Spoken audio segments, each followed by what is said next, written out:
Hello again, everybody. I'm Scott Murray. Welcome to yet another edition of 5 Talk Street. Hey, did you know that this year over 37,000 people will die of pancreatic cancer, the fourth leading cause of cancer deaths in the entire nation? Or that an estimated 44,000 people will find out this year that they have this disease?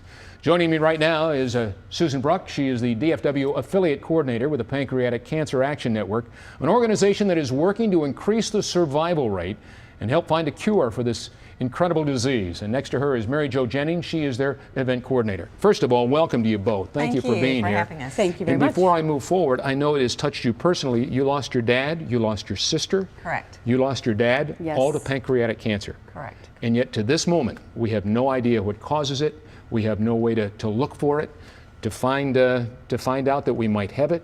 It's not like breast cancer. You go get a mammogram. It's not like prostate cancer. You go to get a PSA. What do you do? Well, currently right now you can look at some of the things that they've related pancreatic cancer to, such as smoking, obesity, diabetes, and age. And I think you're just going to have to be in tune with your body and really talk to your physician when you have some of the vague symptoms of pancreatic cancer, the vague abdominal pain, back pain, indigestion, things just not right with your digestive system.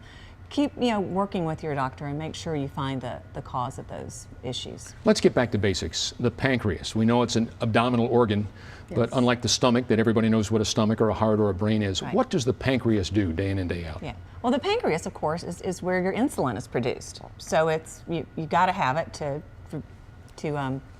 generate insulin to regulate your sugar, and it also produces digestive enzymes. So your food is dissolved and taken into your body for nutrition.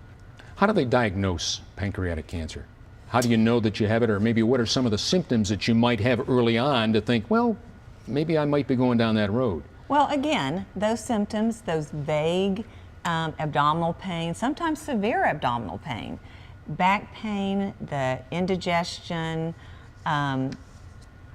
sometimes people turn yellow. When you turn yellow, you're in a serious situation. So the jaundice look. The Correct. jaundice, Right. Exactly. And sometimes it just starts in the eyes. A lot of times people have been diagnosed just because friends have said, your eyes look yellow. And then they've gone to their physician. And you got involved because of your dad, is that why? Yes, I lost my dad in 2009 after a 3-month battle, and he was actually in another city, so I came back to Dallas to get involved and do whatever I can to do fundraising to help find a cure, or at least find a way to diagnose it. And so that's when we started doing some fundraising events in the DFW area. You said he had this for 3 months and that was it? 3 months. So I think that's important to point out. You Yes. said 44,000 earlier today. 44,000 people will find out they've been diagnosed with pancreatic cancer this Yes. year, and yet 37 to 38,000 will be gone within a year. Is Right. that Yes. right? Right. Yes. Oh my gosh. And our 5-year survival rate is at 6%. That is unacceptable. 6%. 6%. Right. We've The got to fourth change deadliest that. of all cancers. Yes. Who is at risk? Is there a specific demographic group or a specific group or race that might be more? They have attributed 30% of the cases to smoking. 10% are hereditary or familial. And then African Americans and the Ashkenazi Jews are also at a much higher risk. Unbelievable. But there's still a lot to learn about that, because just like I think both of our fathers, neither was a smoker, and very healthy, athletic, ate well. So it's just we can't determine why he was diagnosed. Yes, with we it. have a lot of work to do Right. to find out what are the causes, how we can prevent it, and how we're going to treat it. Treatment, I would imagine, is chemotherapy, at least at this point. Is that what they go through? Yeah. Yes. Chemotherapy and radiation.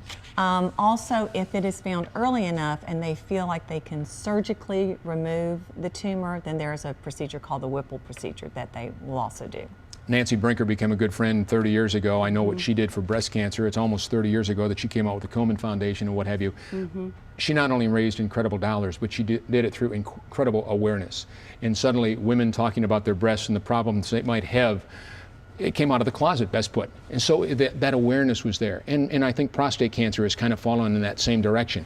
What has happened to pancreatic cancer? I don't want to say that it's not a cool cancer, but we just don't hear about it. What can we do to get it out there? Well, you know, our problem is that we don't have enough survivors right now. We don't have that squeaky wheel getting the grease. You know, that's why we need people to look at the numbers. Did of Patrick, where we I don't mean are. to interrupt you, but someone like Patrick Swayze, and we saw his Yes. battle publicly. Did Yes. that help bring awareness? That did help, and also Randy Pausch at the last lecture. It has helped dramatically. And Patrick Swayze's spouse, Lisa Nemi, she is now our national spokesperson, and she has done a wealth of good for us, doing some national spots for us. Why do you think you have not got the national funding or the statewide funding or just the funding of wherever it might come from compared to some of the other groups I just mentioned? Yeah. Again, I think that we're just not, it's because we don't have that many, the number of number one people who get pancreatic cancer, but also not having the survivors out there to speak out and move forward. But we're doing some things about that.